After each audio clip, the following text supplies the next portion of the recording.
Good morning, brothers and sisters. While studying the scriptures, a woman came across the picture of God as a refiner in Malachi 3 verse 3.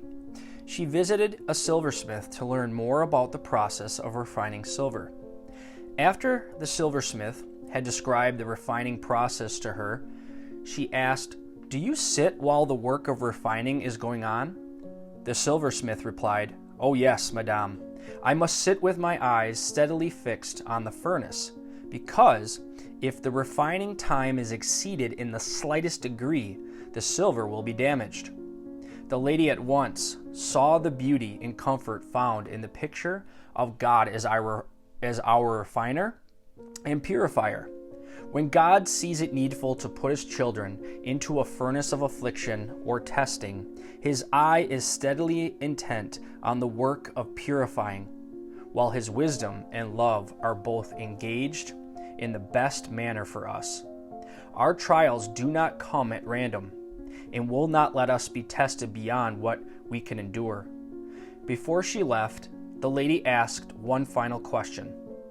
"When do you know the process is complete?"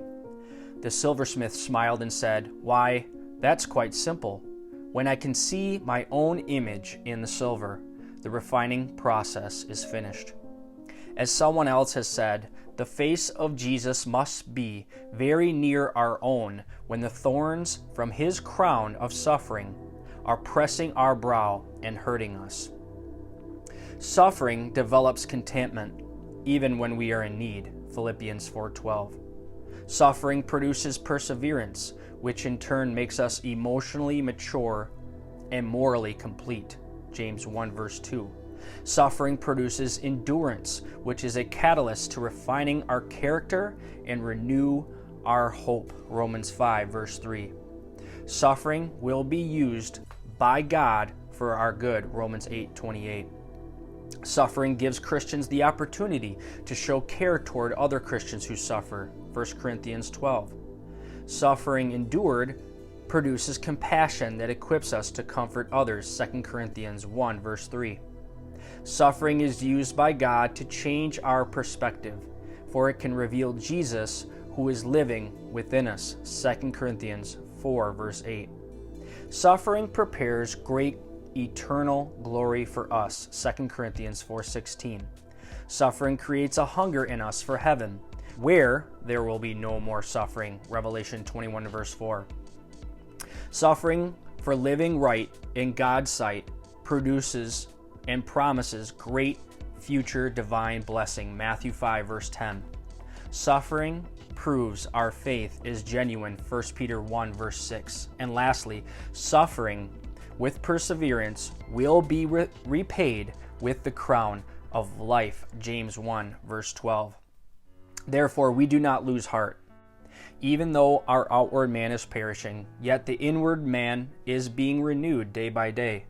For our light affliction, which is but for a moment, is working for us a far more exceeding and eternal weight of glory, while we do not look at the things that are seen, but the things that are not seen. For the things which are seen are temporary, but the things that are not seen are eternal. I think it's so important to have an eternal perspective on our life. For what is your life? It is a vapor that appears for a little time and then vanishes away, James 4:14. Paul, who wrote that the things that are seen, was taken to the third heaven, which for all of us is unseen. He could testify that this material world and life is temporary.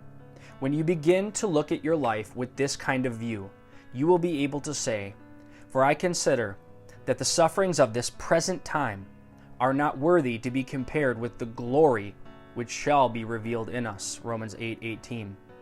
Down here it doesn't seem like we are getting very far. Nothing seems to be accomplished.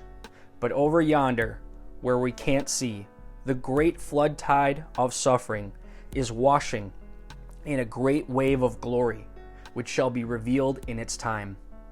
Brothers and sisters, the glory to be revealed to the children of God is not even on the same scale as trials, because the eternal glory so far outweighs the temporal trials. Maranatha.